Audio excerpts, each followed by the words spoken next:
वीर बुधु भगत बिरसा मुंडा आदिवासी समिति कर्णपुरा क्षेत्र के द्वारा हिंसा कुसुमटोला में वीर बुधु भगत का 230वां जयंती समारोह मनाया गया। जयंती समारोह में मुख्य अतिथि के रूप में आदिवासी महासभा के मुखवान विजय कुजूर तथा विशिष्ट अतिथि आदिवासी छात्र संघ के उपाध्यक्ष सुशील ओड़िया, सरना प्रार्थना सभा रांची के उपाध्यक्ष रवि तिग्गा, सरना समिति रांची के केंद्रीय उपाध्यक्ष नारायण उरांव, वंशज रामधनी भगत, चान्हो प्रमुख भोला उरांव, रंजन लकड़ा, अजय टुप्पो, प्रोफेसर मार्गेट लकड़ा, सोनी कच्छा, परंथु उरांव, रेणु उरांव समेत काफी संख्या में लोग उपस्थित हुए। कार्यक्रम की अध्यक्षता बालेश्वर उरांव तथा संचालन महेंद्र उरांव ने किया।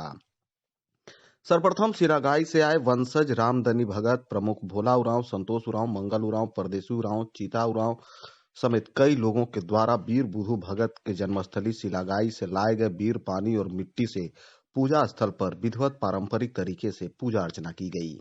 सभी अतिथियों को पारंपरिक तरीके से मांदर और नगाड़ों के साथ नृत्य करते हुए कार्यक्रम स्थल तक लाया गया, जहां सभी अतिथियों ने वीर बुधु भगत की प्रतिमा पर माल्यार्पण किया और पुष्प अर्पित कर श्रद्धांजलि दी।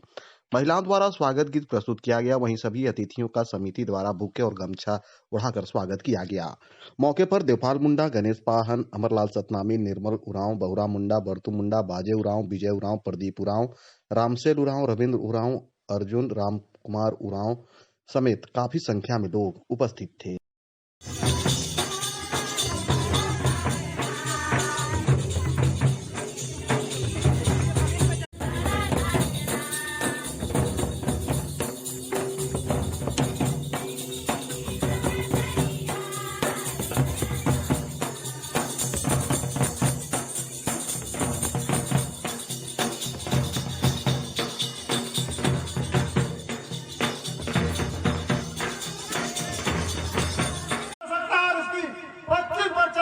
अपने हक को लेना है, चाहे कोई भी हो, अपने हक की लड़ाई, हक और अधिकार लेना है और लेते रहेंगे।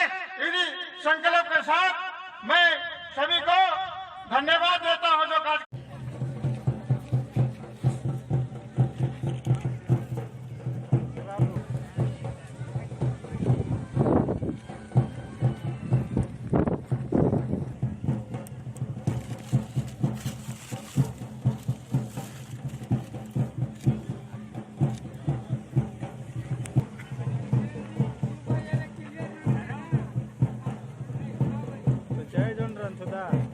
जो व्यवस्था रख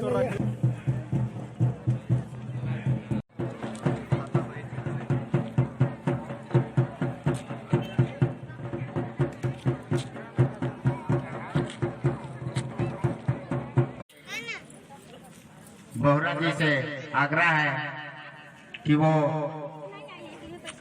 हमारे अतिथियों को अमर शहीद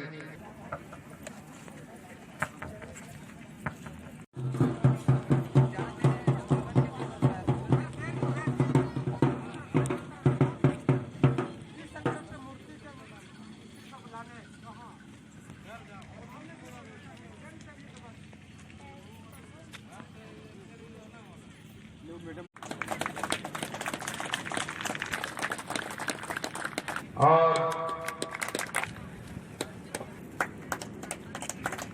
बुके लेकर के राम कुमार जी से चाहूंगा कि अजय टोप्पो मानित करें।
जो बात आप नहीं कर सकते हैं, जिन चीजों का आदिवासी जानकार है बट हम बोलने की कला हमारे को नहीं है, तो उस वक्त वीर बुद्धू भगत, सिद्धू कानू, बिरसा मुंडा, तेलंगा खड़िया, भील प्रदेश में गुंडा दौर, तातिया भील, रानी दुर्गावती सब आदिवासी शहीद है, जिनका नाम इतिहास के पन्नों से गायब था। रानी दुर्गावती, गुंडा दौर, वीर गंगा नारायण सिंह, उनको लगातार हम लोगों ने प्रचार किया अपने देश में, और आज कई एक सरकारों को उनके शहादत दिवस को मनाना पड़ता है, उसके जयंती को मनाना पड़ता है बंगाल, पश्चिम बंगाल में। अब जहां बोलिए यहाँ बिरसा मुंडा का स्टेचू लगाना है, रातों रात सरकार लगाती है, जमीन जिसका भी।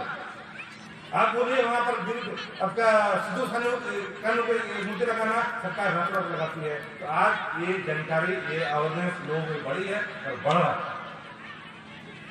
तो इसीलिए इसे आप आदमी नहीं समझिए। यहाँ खड़ा है, आज से आपकी सुरक्षा करेगा, आपकी रक्षा करेगा। जो बात आप नहीं कर सकते थे वो बातों को चुपचाप रख भी कर सकता है, क्योंकि जब कोल्हान विद्रोह शुरुआत हुई 1831-32 में, तब लड़ाका जो विद्रोह जो था इसके नेतृत्व वीर बुद्धू भगत ने किया था। उसी वक्त कोल्हान के क्षेत्र में वीर कोटो हो, उसके साथी भी आंदोलन कर रहे थे। उसी वक्त भूमिपुरा का जो वीर योद्धा था वीर गंगा नारायण सिंह, वो भी उसी वक्त अपना युद्ध कर रहे। चारों ओर से जो है विद्रोह चल रहा था। सिर्फ यही नहीं, भील प्रदेश में भी विद्रोह चल रहा था, गौड़ जनजाति क्षेत्र में विद्रोह चल रहा था। उस वक्त इस भारत देश के लेफ्टिनेंट गवर्नर वीर किशन हुआ करते थे। आपको मालूम हो, शायद नहीं होगा, पूरा देश में चलाने के लिए एक जनरल होता था देश का, उसके साथ साथ आदिवासी क्षेत्रों को नियंत्रण करने के लिए एक अलग से लेफ्टिनेंट गवर्नर भी होता था, जो आदिवासी क्षेत्रों को देखभाल करता था। और उस वक्त जब आंदोलन चल रहा था वीर बुद्धू भगत का, तब आपका थॉमस विल्किंसन के नेतृत्व में इस क्षेत्र का जिम्मेदारी दी गई थी। या विद्रोह जबरदस्त हुआ। इस विद्रोह के बाद अंग्रेजी सरकार को, उनकी शहादत के बाद, इन लोगों के शहादत के बाद अंग्रेजी सरकार ने जानना चाहा कि विद्रोह क्यों हुआ, और उसकी वजह से आज उनके मरने के सैकड़ों सालों बाद भी आज हम लोग उसी जोश खरोश के साथ हम उन्हें याद करते हैं। अमर शहीद वीर बुद्धू भगत, जिन्होंने अपना पूरा जीवन इस जल जंगल जमीन की रक्षा के लिए, हमारे समाज के मान सम्मान के लिए उन्होंने अपने प्राणों की आहुति दी। वो समय ऐसा था जब हमसे जल जंगल जमीन तो छीना ही जा रहा था, लेकिन हमारे मान सम्मान को भी अंग्रेज शासकों द्वारा ठेस पहुंचाया जा रहा था। उस समय अंग्रेजों के द्वारा इतनी मनमानी चलती थी कि अगर हमारे घर में अगर कोई बच्चा भी पैदा हुआ तो उसके लिए भी टैक्स देना पड़ता था। कहीं अगर शादी ब्याह हुआ तो उसके लिए भी टैक्स देना पड़ता था। तो इस तरह से हमें हर जगह अपमानित किया जा रहा था, जिसे अमर शहीद वीर बुद्धू भगत ने कदापि बर्दाश्त नहीं किया और हमारे मान सम्मान की रक्षा के लिए वो एक जंग छेड़ दिए। और उनका जंग सिर्फ सिलागाई तक सीमित नहीं रहा, सिर्फ चाहों तक सीमित नहीं रहा, वो एक समय में कई जगहों पर अपना वो आंदोलन छेड़ते थे कि मूर्ति उगता के और इस वीर गाथा की, इस प्रकरण की बात तंगना मला लगी। बात ये शहीद वीर बुद्धू भगत हमारे कोई और नहीं, हमारे समाज के, हमारे क्षेत्र के यही नहीं, उनका वंशज यहाँ पर रामदेनी भगत आके बैठा है, छिला गाय का है। और ये स्वतंत्रता संग्राम के पहला स्वतंत्रता सेनानी थे और ये ऐसे वीर पुरुष थे जिसको अंग्रेजों का जो हुकूमत था, शासन था, वो भी परेशान था।